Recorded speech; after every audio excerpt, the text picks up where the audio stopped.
VD. സതീശനെതിരെ കോൺഗ്രസിന്റെ സകല തലത്തിലും പ്രതിഷേധമുയർത്തി പ്രതിപക്ഷ നേതാവിന്റെ മുഖ്യമന്ത്രി പദം തട്ടിത്തെറിപ്പിക്കാനുള്ള നീക്കത്തിലാണ് കോൺഗ്രസിലെ ഒരു വലിയ പ്രബല വിഭാഗം. മകളെ പോലെയെന്ന് വി.ഡി. സതീശൻ തുറന്നു സമ്മതിച്ച നടി കൊളുത്തിയ തീയിലാണ് കോൺഗ്രസ് കഴിഞ്ഞ 2 മാസമായി കത്തിയെരിയുന്നത്. നിയമസഭാ തെരഞ്ഞെടുപ്പിനായി കോടികൾ എറിഞ്ഞ പടയൊരുക്കമാണ് കേരളത്തിൽ കോൺഗ്രസിനായി നടന്നുകൊണ്ടിരിക്കുന്നത്. മൂന്നാം പിണറായി സർക്കാർ എന്നതിനോട് ജനം മുഖം തിരിച്ചിരിക്കുന്നു എന്ന് തന്നെയാണ് കോൺഗ്രസിന്റെ കണക്കുകൂട്ടൽ. അതുകൊണ്ട് തന്നെ വിജയരേഖ മാറാമെന്ന ഉറച്ച പ്രതീക്ഷയിൽ നിന്നാണ് കോൺഗ്രസിന്റെ ഇപ്പോഴത്തെ താൽക്കാലിക പതനം. സാമുദായിക സമവാക്യങ്ങളിൽ വന്ന മാറ്റവും ബി.ജെ.പിക്കുള്ള പ്രാമുഖ്യവും എൽ.ഡി.എഫിനെ താഴെയിറക്കും എന്ന പ്രതീതി പൊതുവിൽ ഉണ്ടാക്കിയിട്ടുണ്ട്. ഉപതെരഞ്ഞെടുപ്പുകളിൽ തുടർച്ചയായി നേടിയ ഉജ്ജ്വല വിജയവും യു.ഡി.എഫിന്റെ ആകമാനം ബൂത്ത് തലം മുതൽ ഉണർത്തിയിട്ടുമുണ്ട്. അനുകൂലമായ ഈ സാഹചര്യങ്ങളെയെല്ലാം സതീശൻ വളർത്തുന്ന കുട്ടികൾ തകിടം മറിച്ചു എന്ന പ്രതിഷേധം യു.ഡി.എഫ് ഘടകകക്ഷികളിലും കോൺഗ്രസിലെ സതീശിതര ഗ്രൂപ്പുകളിലുമുണ്ട്. മുറുമുറുപ്പ് പരാതികളുടെ കൂമ്പാരമായി ഹൈക്കമാൻഡിലേക്കും എത്തിക്കൊണ്ടിരിക്കുകയാണ്. രാഹുൽ മാങ്കൂട്ടത്തിൽ എം.എൽ.എ. ഉൾപ്പെട്ട ലൈംഗിക അപവാദം കോൺഗ്രസിനെ തിരഞ്ഞെടുപ്പ് സാധ്യതകളെ മാത്രമല്ല പാർട്ടിയിലെ ഗ്രൂപ്പ് സമവാക്യങ്ങളെ പോലും മാറ്റിമറിക്കുന്ന സ്ഥിതിയിലേക്ക് വളരുന്നു എന്ന് വേണം കരുതാൻ. ആരോപണം ഉയർന്ന പാടെ രാഹുലിനെ തള്ളിപ്പറഞ്ഞ വി.ഡി. സതീശനെതിരെ ഷാഫി പറമ്പിലിന്റെയും രാഹുൽ മാങ്കൂട്ടത്തിലിന്റെയും അടുപ്പക്കാർ രംഗത്ത് വരികയാണ്. സോഷ്യൽ മീഡിയയെ ഫലപ്രദമായി ഉപയോഗിച്ച് വളർന്ന സതീശന്റെ കുട്ടികൾ അതേ സോഷ്യൽ മീഡിയ വഴി തന്നെ അദ്ദേഹത്തിന്റെ ചിറകരിയുന്ന പ്രതീതിയാണ് ഉണ്ടാക്കിയിരിക്കുന്നത്. ഇവരിൽ പലരുടെയും പോസ്റ്റുകൾ പ്രത്യക്ഷത്തിൽ തന്നെ പ്രതിപക്ഷ നേതാവിന് എതിരെയാണ്.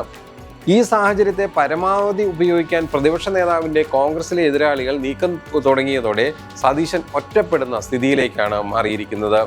ഏകദേശം 1 മാസത്തിലേറെയായി സതീശനെതിരെ ഇത്രയും നീചമായ തരത്തിലുള്ള പ്രചാരണം നടന്നിട്ടും പാർട്ടി നേതൃത്വം മൗനം പാലിക്കുന്നു എന്ന അഭിപ്രായമാണ് സതീശൻ അനുകൂലികൾക്കുള്ളത്.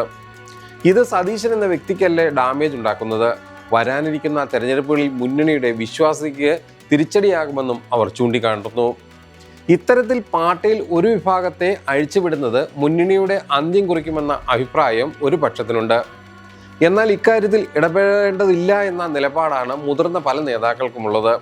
യുവനിര എന്ന പേരിൽ സതീശൻ തട്ടിക്കൂട്ടിയ സംവിധാനം ആകെ പൊളിയുന്നു എന്നേയുള്ളൂ. ഒരു കാലത്തും ഇല്ലാത്ത വിധം മുതിർന്ന നേതാക്കളെ ഒതുക്കി യാതൊരു ക്യാരക്ടറും ഇല്ലാത്ത കുറെ പേർക്ക് അമിത സ്വാതന്ത്ര്യം കൊടുത്തതിന്റെ ഫലമാണിത്. പാർട്ടിയുടെ സോഷ്യൽ മീഡിയ ഇടപെടലുകളെ ഈ നിലയിൽ എത്തിച്ചത് സതീശന്റെ നീക്കങ്ങളായിരുന്നു. എതിരഭിപ്രായം പറയുന്നവരുടെ കുടുംബത്തെ അടക്കം പച്ചത്തറി വിളിക്കുന്ന അവസ്ഥയിലേക്ക് അത് എത്തി നിൽക്കുകയാണ്. അതാണ് ഇപ്പോൾ അദ്ദേഹത്തെയും തിരിഞ്ഞുകൊത്തുന്ന അവസ്ഥയിലായത്. അതിന് തങ്ങൾക്കൊന്നും ചെയ്യാനാവില്ല എന്നാണ് മുതിർന്ന ആളുകളുടെ നിലപാട്.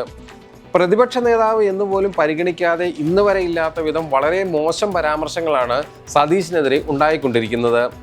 അദ്ദേഹത്തിന്റെ പ്രതിച്ഛായ ഇല്ലാതാക്കുക മാത്രമല്ല, അറപ്പുളവാക്കുന്ന പരാമർശങ്ങളാണ് ചില യൂട്യൂബ് ചാനലുകൾ വഴി നടക്കുന്നത്.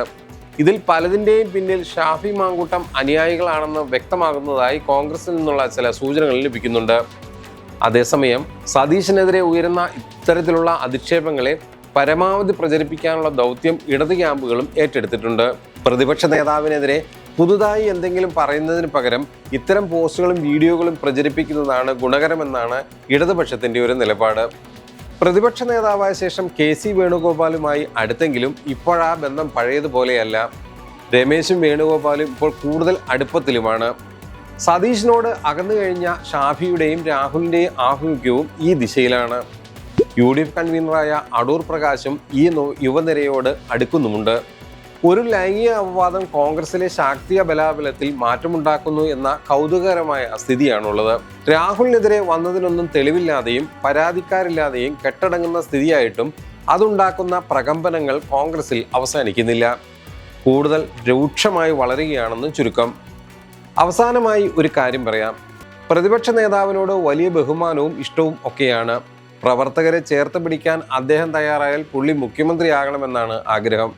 പക്ഷെ ഇപ്പോൾ ഉള്ളതുപോലെ മുന്നോട്ട് പോയാൽ കൂടെയുള്ള സ്തുതിപാഠകരുടെ വാക്കുകൾ വിശ്വസിച്ച് പാർട്ടിയുടെ സംവിധാനങ്ങളെ തകർക്കാൻ നോക്കിയാൽ തികച്ചും സാധാരണക്കാരനായ ഞാൻ ഒരു കാര്യം പറയാം: പാർട്ടിയും മുന്നണിയും നിഷ്പ്രയാസം ജയിക്കും. കാരണം വിജയൻ ജനങ്ങളെ അത്ര വെറുപ്പിച്ചിട്ടുണ്ട്. പക്ഷെ ഈ പറയുന്ന ഞാൻ മുഖ്യമന്ത്രിയാകില്ല, എഴുതി വെച്ചോളൂ. തുടക്കത്തിൽ സൂചിപ്പിച്ച കട്ട കോൺഗ്രസ് അനുകൂല പ്രൊഫൈലിലെ വെല്ലുവിളി രൂപത്തിലുള്ള മറ്റൊരു പരാമർശമാണ് ഞാൻ ഇപ്പോൾ വായിച്ചത്. കോൺഗ്രസിന്റെ ഭാവി എങ്ങോട്ടാണ് പോകുന്നത് എന്നുള്ള ചോദ്യത്തിനുള്ള ഉത്തരം കൂടിയാണ് ഈ പരാമർശം. സാമൂഹ്യ മാധ്യമങ്ങൾ മാത്രമല്ല, ജനങ്ങളുടെ ജനകീയ പ്രശ്നങ്ങളിൽ ഇടപെടുകയും അതിന് പരിഹാരം കണ്ടെത്തുകയും ചെയ്യുകയാണ് ഒരു ജനകീയ സംവിധാനത്തിന് ഉണ്ടാകേണ്ടത്, അല്ലെങ്കിൽ ഒരു ജനാധിപത്യ പാർട്ടിക്കുണ്ടാകേണ്ടത്. ലോകത്തിലെ ഏറ്റവും വലിയ ജനാധിപത്യ രാജ്യമായ ഇന്ത്യയിലെ ഏറ്റവും വലിയ ജനാധിപത്യ പാർട്ടിയാണ് ഇന്റർനാഷണൽ കോൺഗ്രസ് എന്ന് പറയുന്നത്. രാഹുൽ ഗാന്ധി തുടങ്ങി വച്ച വോട്ട് ചോരി പോലുള്ള വിവാദങ്ങൾ കത്തിപ്പടരുമ്പോഴും കേരളത്തിലെ കോൺഗ്രസിന് ഒന്നും ചെയ്യാൻ സാധിക്കുന്നില്ല എന്നുള്ളത് വളരെ പരിഹാസ്യമായ കാര്യമാണ്. ഈ തിരിച്ചറിവ് ഇനി ഉണ്ടായില്ല എങ്കിൽ വരാൻ പോകുന്ന തദ്ദേശ സ്വയംഭരണ തെരഞ്ഞെടുപ്പും നിയമസഭാ തെരഞ്ഞെടുപ്പും സ്വാഹ.